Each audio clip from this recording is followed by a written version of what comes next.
life's good, man. It's real busy.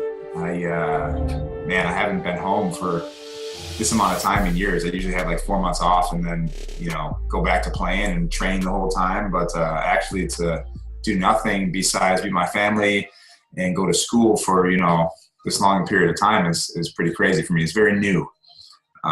So I've been going to school. I've been going to cosmetology school. So I'm in the process of becoming a hairstylist. And it's something I've always wanted to do since I was like 11 years old. So this is the next phase of my life. When you play through injuries, when you play through, when you're able to play in front of, 5, 6, 7,000 fans, pretty much do anything. And, you have a bad day at school, a bad day at work. It's really nothing compared to failing or playing bad in front of all those people and being in the newspapers every day if you don't play well. So it's actually easy to do a job for me anyways, because I've had all that preparation for, 14 years of playing in front of all these people. So it's definitely a bonus that I had that life beforehand. I feel really, really good. It's about 8 months since I tore my Achilles, and I feel good. I give volleyball lessons to girls on the weekends at a local club here, Empowered Sports Club. And I've been jumping and running and demoing drills and stuff like that. So I actually feel great. We had an alumni match at IPFW last Saturday, and I wanted to play them all ready to rock and roll. And then I wake up in the morning and my back, I couldn't move. So I don't know what happened. Maybe it was the universe telling me, just don't play ever again. You're done. Whenever I try to stay away from the game, I try to stay away from paying attention to try and, I don't like watch anything online or anything anymore because you always have that itch to get back to play. It's something that you always have in your life, is that adrenaline rush to play and perform and to make people like, oh, wow, that dude's awesome. I mean, I saw some YouTube videos recently of my university, IPFW, is putting stuff online from the archives, and I'm watching videos from years and years ago. And I'm like, man, that was just some of like the glory days, and just you wish you could do that again, but you can't. So I have to accept that. And I think being away from the game and not, people say, hey, Jeff, going to coaching. And I really can't, because that's torturing me, So it was very emotional for me. My best friend, Jorge Relat, and his brother, Pepa, Jorge's wife and my wife and Pepa's wife, they had this idea of helping out somehow. They wanted to start like a GoFundMe page and try to raise as much money as possible, just to go down and do whatever we can for the island. And right away, I jumped on board. I said, hey, I want to be part of this. And immediately we all started sharing our stories of Puerto Rico and asking for help on social media. And within 3 weeks, we raised about $16,000. And people would normally, you might want to give to Red Cross or the Goodwill or Salvation Army or something like that. Well, we said, hey, listen, give to us, and we'll show you exactly where your money's going. Like when you give to those organizations, it's great, but you don't know where the money goes. So we took all of that money and we documented the process. We paid our own plane tickets, our own lodging. We went down to Puerto Rico, and we bought from local distribution centers. Bought from a local Sam's Club there as well, Home Depot, and also local Puerto Rican-owned distribution center. And we took, a lot of money worth of goods, about, $14,000 at that time worth of goods, and distributed them throughout the island. Help people rebuild, help people eat, help people drink for at least a few weeks. For me, that was the proudest moment of my life, to be able to affect someone's life like that. Like usually, you play and you affect someone's lives for about 2 hours, and people, oh yeah, they're super excited about you playing, or you can affect their emotions that way. But to see somebody be so grateful for a damn case of water, they're crying because, wow, you did this for me. In this case, 24 waters. That really, really touched me, and all of us who went down. It was extremely emotional. And I just was sad that I couldn't do more. We're looking into doing some more things. So we've already raised a lot more money since we actually returned.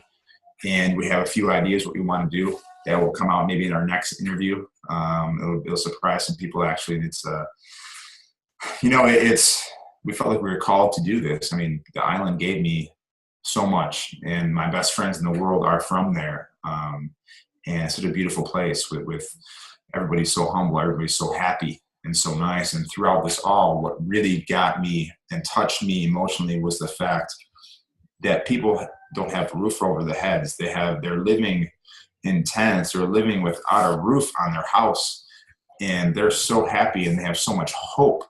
Where I come back here and people are complaining about the line at Starbucks, it really puts things in perspective and makes you, be thankful for what you have, especially this time of year, Thanksgiving, just what you have, and help as many people as possible. The island is extremely devastated. We drove throughout the whole island, from north to south. Unfortunately, we didn't go to the east or to the west just because we didn't have enough time, and the roads were tough to drive on. There's no electricity at the time. There's no stoplights. It was really tough. But we did take the highway from, I believe it's the 52, from San Juan to Ponce area, and it didn't look like the same place. There was no vegetation on the trees. It was just wood, and this was mountains that, I'm used to making this drive, 4 times a week when I'm playing throughout the island, and it looks completely different. It's going to be a big process to clean up, a process to rebuild, and the island needs as much help as we can give. It's a beautiful place. I really wish that the U.S. would see that and take advantage of these things and completely help out the island. Rebuild, regrow the island, help the people out financially, because this is a place where we should say, hey, we're not going to go to Cancun for our vacations. We're not going to go to all these places in South America. We're going to go to our own place. We're going to go to Puerto Rico. And Puerto Rico has the most beautiful beaches I've ever seen in my entire life. Very isolated beaches. It's really cool stuff that no one knows about. And if we kind of celebrated that from the U.S. here and said, hey, let's start traveling to Puerto Rico, and if we rebuild and help give money to it, I think it'd be very, very prosperous for everybody. I wish we would take that and run with it, but I don't know. We'll see what happens. It's going to take, right now, without any help at all, it's going to take 15, 20 years to get to what it was. The first weekend of December, the 1st and the 2nd, we're having just a coach's clinic and a player's clinic back in Buffalo, New York, my hometown. This kind of happened this summer. A friend reached out to me from back in Buffalo, the Niagara Frontier Volleyball Club, and they said, hey, let's do something. Let's make something happen. And they kind of want to get back to where you grew up. And so their idea was to, hey, Jeff, come and bring as many, ex-professional players, current professional players, and big-time coaches with you as possible, and let's make something happen. Because it's a small little clinic. Maybe have 120 kids. Coaches clinic will probably about 50 coaches, but to have that caliber of people demonstrating demos or giving advice and running the clinic is pretty extraordinary for that region of the U.S. I don't think there's been anything like that before in Buffalo, and I'd like to make it like a once a year, twice a year thing. I think we have a lot of information, a lot of experience behind us. It'll be huge, so we're really looking forward to it. If it works out really well, I would love to keep this crew, the same people, and go. If clubs want to bring us in, that'd be fantastic. It's a way to. It's a different type of clinic. Okay, so on Friday night we're having a coaches clinic. The coaches clinic is going to be, it's not going to be your traditional coaches clinic where you have a big time coach come and talk and tell them what they do to be successful. We're going to give a coaches clinic in the perspective of an elite player, how we want to be coached and how to coach elite players and get them the most out of their potential. I think that'll be very, very interesting, and hopefully everyone will love it. If it catches on, people really like it, we'll definitely advertise it around the U.S. And if anyone wants to bring us in, we'd love to go visit other clubs around the U.S. CEO is doing. CEO is getting big, man. CEO, he's getting tall. He's growing. He's 13. He's busy with school. He's in a bunch of plays in the city, so he's really found his niche, and he's in theater, man, and he's killing it. So he's doing that, and then he's got the business on the side. So we got to finish Thanksgiving week here, I'm thankful he has off from school the next 3 days because he's got a lot of work to do. A lot of orders, man, lots of orders. Just really excited to get back together with SpikeNet. I've been MIA for about 8 months here, and I'm really happy that SpikeNet is coming with me to Buffalo. Really excited about that, just to be able to, share the love of volleyball and be able to broadcast it. So super excited about that. I want to thank everybody else involved as well. I'm gonna have a really cool crew.